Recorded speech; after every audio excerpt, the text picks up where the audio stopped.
আমলকির তেল বা আমলা hair oil খুব সহজে বাড়িতেই বানিয়ে নিন মাত্র হাতে গোনা কয়েকটা উপকরণ দিয়ে। এতে চুল যেমন ঘন আর কালো হবে তেমনি কিন্তু খুব সিল্কিও হবে। শীতকালে একবার বানিয়ে নিলে কিন্তু আপনারা মোটামুটি এটা সারা বছরের জন্য সংগ্রহ করে রাখতে পারবেন যদি একটু পরিমাণে বেশি বানিয়ে নেন। এর জন্য প্রথমেই আমলকি নিয়ে সেটাকে রাফলি কেটে নিতে হবে। আমলকিগুলো এখানে রাফলি কেটে নিচ্ছি।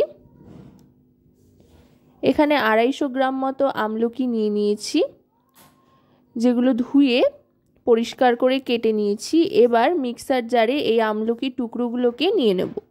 নিয়ে এটা পেস্ট করে নিতে হবে। একেবারে যে মিহি পেস্ট করতে হবে সেরকম কোনো ব্যাপার নেই, মোটামুটি একটু পেস্ট করে নিলেই চলবে। জাস্ট একবার ঘুরিয়ে নেব মিক্সার জারে আমলকিগুলোকে।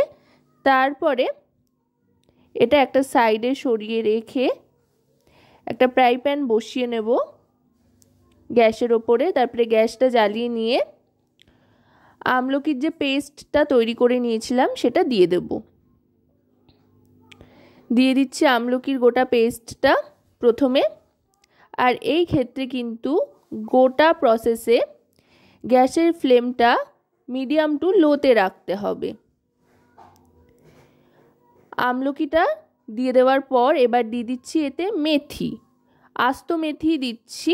চাইলে আপনারা গুঁড়ো করে দিতে পারেন, আবার এভাবে গোটা মেথিও দিয়ে নিতে পারেন।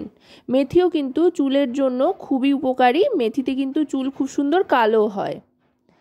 আর দিয়ে দিচ্ছি একটা দারচিনি, এটাতে খুব সুন্দর একটা গন্ধ আসবে, সেই জন্য একটা সুন্দর সেন্টের জন্য দিয়ে দিলাম।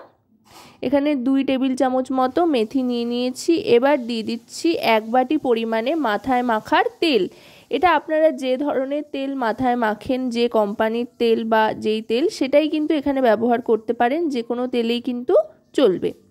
1 বাটি তেল দিয়ে এবার এটাকে ভালো করে নাড়তে থাকতে হবে। ততক্ষণ পর্যন্ত নাড়তে থাকবো যতক্ষণ পর্যন্ত না এই আমলকি সাদা রঙটা কালচে হয়ে আসছে।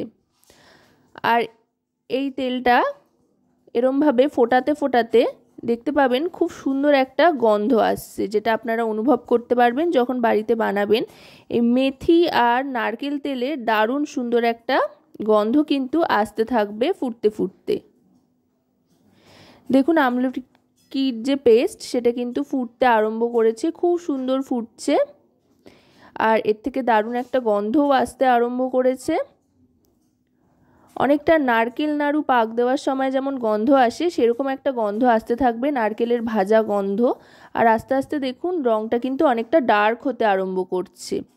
পুরোপুরি কালো হয়ে আসা পর্যন্ত বা একটা ব্রাউন কালার আসা পর্যন্ত কিন্তু এটাকে ফোটাতে থাকতে হবে। দেখুন আমলকিটা কিন্তু সাদা থেকে একেবারে ব্রাউন রং চলে এসছে, বাদামি রং হয়ে গিয়েছে।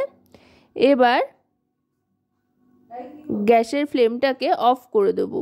গ্যাসের ফ্লেমটা অফ করে দিচ্ছি। এবার অফ করে দিয়ে একটু নাড়াচাড়া করে নিচ্ছি। এখন এটা প্রচণ্ড গরম রয়েছে, তবে হ্যাঁ খুব সাবধানে গরম অবস্থাতেই কিন্তু সাদা একটা কাপড়ের সাহায্যে এটা ছেঁকে নেব, কারণ ঠান্ডা হয়ে গেলে কিন্তু তেল অনেকটাই টেনে নেবে যেহেতু এই আমলকিটা, সেই জন্য গরম গরমই কিন্তু ছেঁকে নিতে হবে। দেখুন এর থেকে কিন্তু তেল বেরোতে আরম্ভ করেছে, ছেঁকে নিচ্ছি একটা কাপড়ের সাহায্যে। এবার এটা স্টোর করে রাখবো। গরম অবস্থাতে ঢাকা দেবেন না, ঠান্ডা করে তারপরে ঢাকা দেবেন। তারপরে এটা কিন্তু আপনারা চাইলে সারা বছর ব্যবহার করতে পারবেন, মাথায় মাখতে পারবেন। এতে করে চুল খুব সুন্দর কালো আর ঘন হবে। আমলকির তেল বানানোর এই পদ্ধতি আপনাদের কেমন লাগলো সেটা কিন্তু অবশ্যই আমাকে কমেন্টের মাধ্যমে জানাবেন। সকলে খুব ভালো থাকবেন আর রান্নাবাটির সাথে থাকবেন।